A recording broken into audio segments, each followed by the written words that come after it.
What's up, Copy Squad? It's your boy Kyle Milligan of KyleTheWriter.com coming to you live in Boca Raton, Florida. And today I want to talk about why copywriters will never succeed unless they respect small thinking. So what I was talking about is this idea of small thinking, was that it's kind of respectable to see a guy like step into like the boxing ring and then just throw haymakers left and right and just go for the gold, right? Just try to get that knockout punch and win the match in one round. It's respectable to see that tenacity, right? But it's not respectable to see this dude step into the ring once, twice, 3 times, 4 times, and then just keep getting knocked out and going down in the second round of every match, right? So I think that's where a lot of copywriters are with it, where they don't really respect small thinking. There is this whole obsession and admiration of charging like $10,000 for a sales letter. There are a lot of people looking to where folks are now and not really considering where they started from and thinking that's where they have to be today.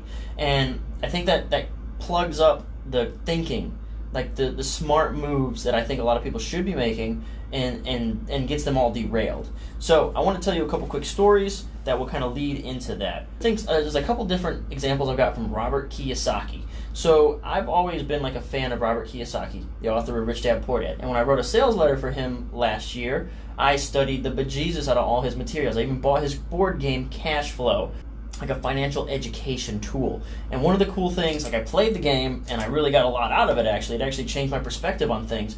He has the game set up where you have to buy these, you get these deal cards. You get these small deal cards, right? And the small deal cards are the cards that nobody's going to respect, like in the real world, in the copywriting and freelance world, in my opinion. Like you're buying assets, you're buying like properties. So like fixer-upper houses, single family homes, like that kind of stuff. And oftentimes you're getting them for cheap, they're not worth much, and they don't really produce much cash flow in the game.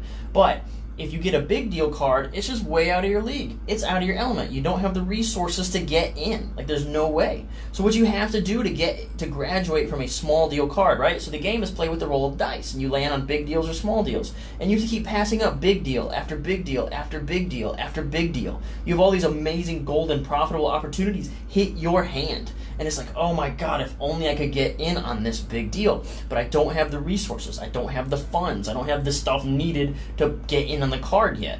You have to instead gather a bunch of small deals. You gotta like cobble together all this little stuff. And then eventually you get a big deal card and you realize, wait, if I sell 3 houses and half my stocks, I can afford what a big deal card would be, like a multi-family thing.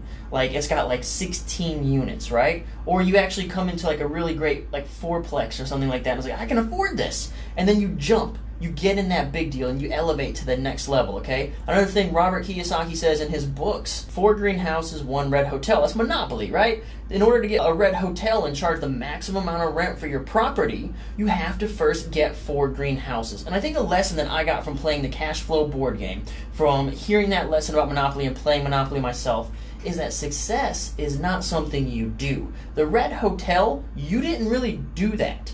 The successful thing, like getting the big deal card, you don't do that. Instead, what you do is 4 greenhouses.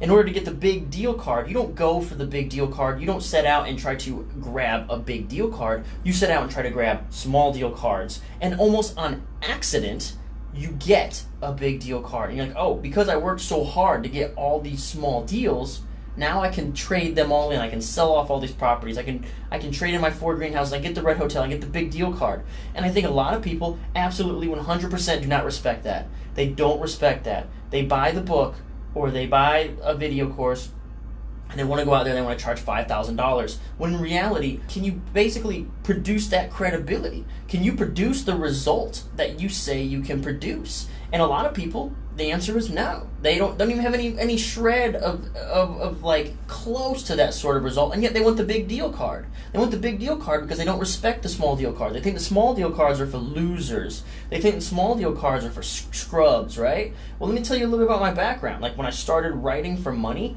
I started on Fiverr writing blogs. I wrote blogs for $5 a piece. Then I moved to Upwork, where I began charging $15 for a blog, okay? And then what I would do is every time I'd pitch, I'd raise my rate $10 per blog.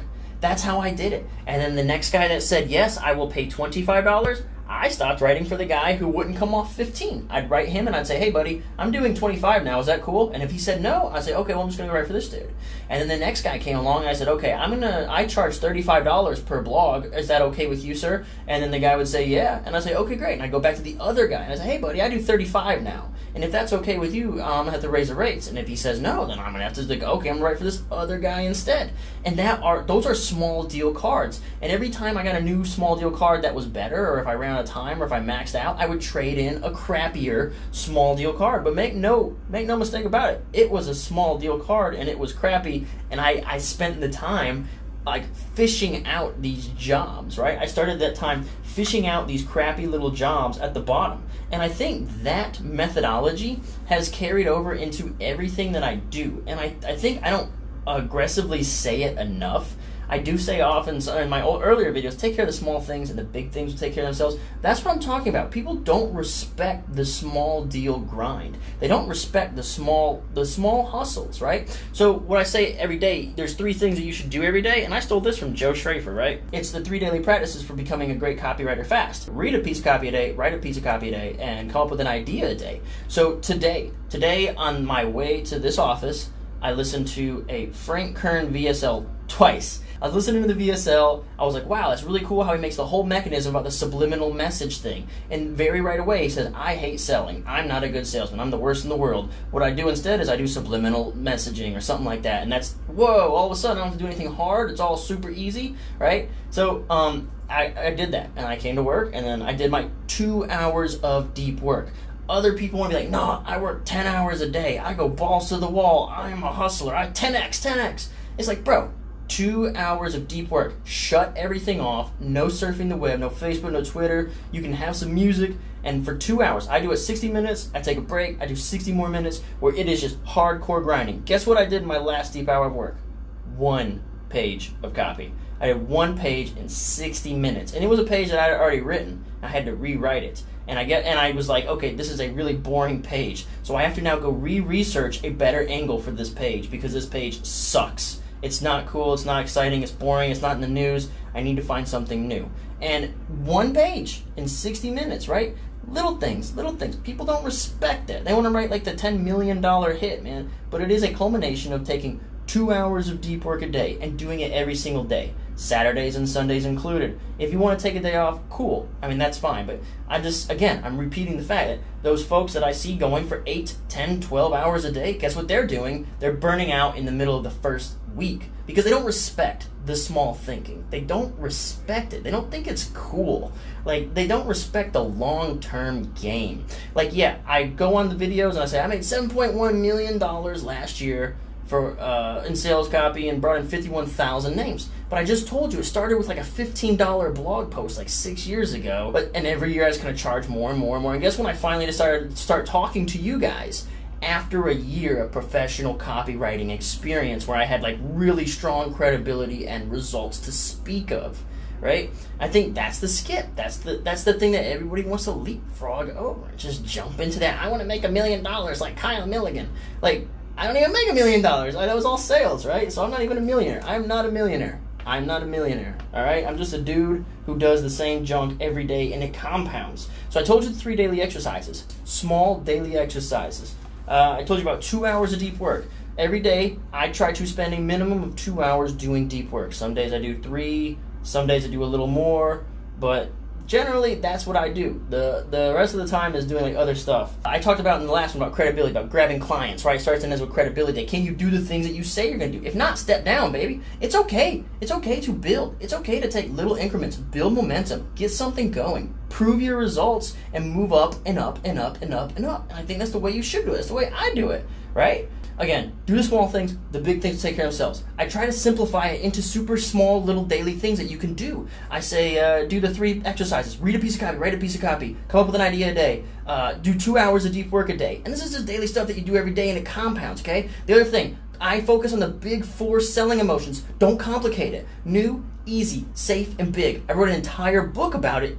If you want to get more in depth on how to apply those to your copy, that book is at kylethewriter.com/book. It's called Take Their Money. It's new, easy, safe, and big. I've done a bajillion videos on those emotions, but that's it. Get those emotions locked down, the small things. Focus on those and make your argument clear and precise. And again, it is these daily little tiny things over and over and over that makes up success. All right, well, I appreciate everyone who tuned in today. Thanks so very much, and that's all I got. Peace out, Copy Squad.